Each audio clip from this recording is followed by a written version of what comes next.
Hey guys, today we're going to talk about something that really doesn't have a lot to do directly with privacy or security. However, it is something being talked about by one of the biggest violators of your privacy.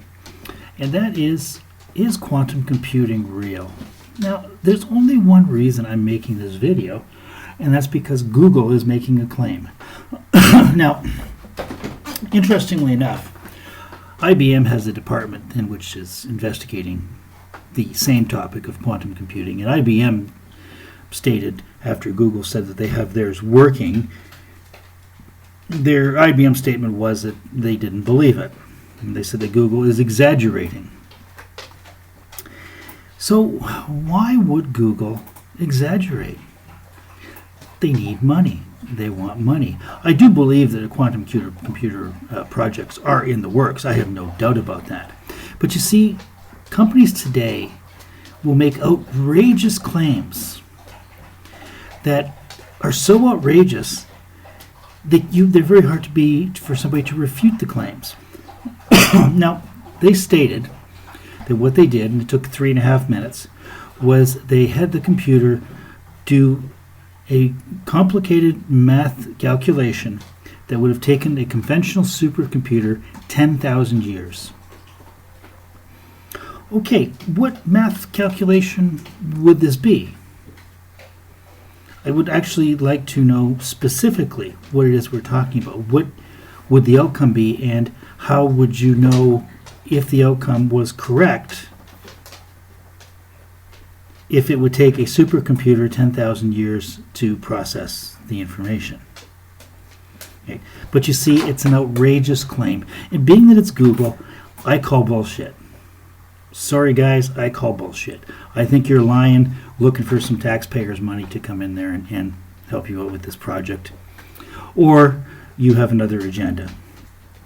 Why would I say that? All you got to do is look at the Veritas project. Google is a dirty company. Period.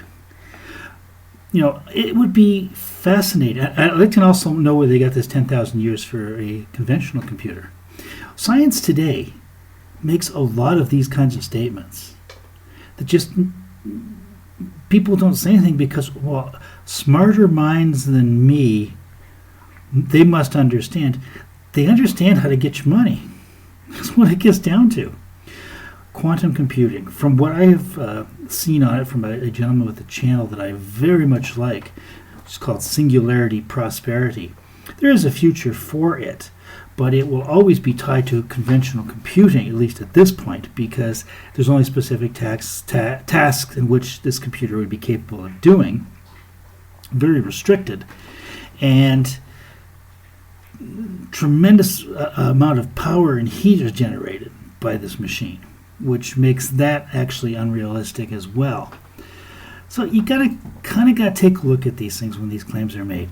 You know, it's kind of like years and years ago, back I think it was 2014 or something. I was watching CBC News, and CBC News is just a shill news corporation out of Canada. That Propaganda 101 comes out of there. I never could stand the company. And I'm, as a Canadian citizen, I'm against state television. I don't think the government should be in the television business. If CBC cannot survive on their own through advertisers, they don't deserve to be in business, right? Because you're not going to find your computer company that you wish to build funded by your government. Right. And they were showing color pictures of Pluto that NASA had put out. And what great shock value something like that has to the public. And the public goes, it's wonderful, let's give these people more money. But let's talk about the reality of that. You put this craft out there, allegedly, but NASA has stated on many occasions that we've never left low Earth orbit. Is the moon in low Earth orbit? It's a good question. There's a radiation belt out there that is impenetrable with this type of equipment, but yet they've surpassed that to put a probe out there. And there's an asteroid field between Mars and Jupiter. How did they navigate that? A guy at NASA with a joystick? Oh, they have their ways. We can't have a decent cell phone conversation because the quality is so piss poor in most cities. And you're telling me that this is what's happened? Come on. There's a common sense element here, because these companies like Google, like NASA, like Microsoft, they have no accountability. They don't have to prove their claims. They just have to make them.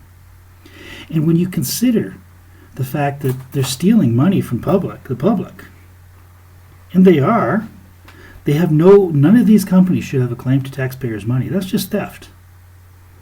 Okay? Taxpayers' money goes to fix roads, provide hospital care, etc., etc. It does not go to fund Google or anything else. That's just absolutely ridiculous. Okay? And of course, they, without one ethical thread amongst them, steal your data and aid the government in getting that data that the government has no right to either. Okay? So you got to take a look at these kind of claims and go, yeah, I don't think so. But for tech people, we get all excited about this type of thing. Oh, the last thing I want to mention about, besides the picture of Pluto with the image of the dog Pluto on the planet, is our sun would be a speck in the sky, like a little star in the sky, like stars are here. We look up at them.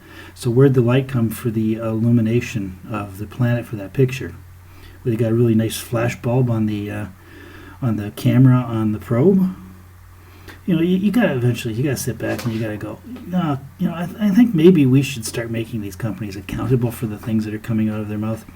Do I think Google has a quantum computer that is doing what they say it is doing? They probably have the machine in their office. I'm not doubting that. No, I don't believe them.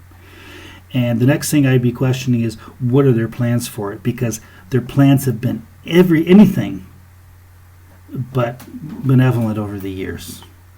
Right? I'm sorry, but Google, Microsoft, Apple, Adobe, all of these companies, I want nothing to do with. Switch to Linux, guys. You'll find the life will be a whole lot better when you take out the trash. Also, no Google search. DuckDuckGo or something else. Okay? These people, I don't like dealing with unethical companies. If you haven't seen the Veritas project, you can look it up. You can see parts of it on YouTube that haven't been pulled down yet. There's a lot of people who have come out of Google and have said the fact that Google is basically a cult company almost. And I'm going to honestly have a tendency to believe that first, because I know what big corporations are like. I worked for a huge one for 20 years. And they have no idea of what's important. The only thing that they consider to be important is what their bottom line is going to be. And in all honesty, even that's required to run a company, it's not a very good way to run a company. Right? It's not a lasting way to run a company. If you are curious about that kind of a statement, take a chance and take a moment, quite a long moment, and read a book that's out called Good to Great. It explains what makes a great company, and it is dead on accurate with that information. Hit the like button, guys. Don't forget to subscribe to the channel. Check out our Patreon. We've got lots more great content coming for you. This is an odd one, but I saw the video again, and I thought I just had to comment on this because people are going to be looking at this and not asking questions about it. I want to know what the math calculation was, and I want to know where they pulled 10,000 years out of their ass as to how long a conventional computer would need to do it, and what the math calculation was about. You don't do math without a purpose. Have a great day, and we will talk to you guys tomorrow. Ciao.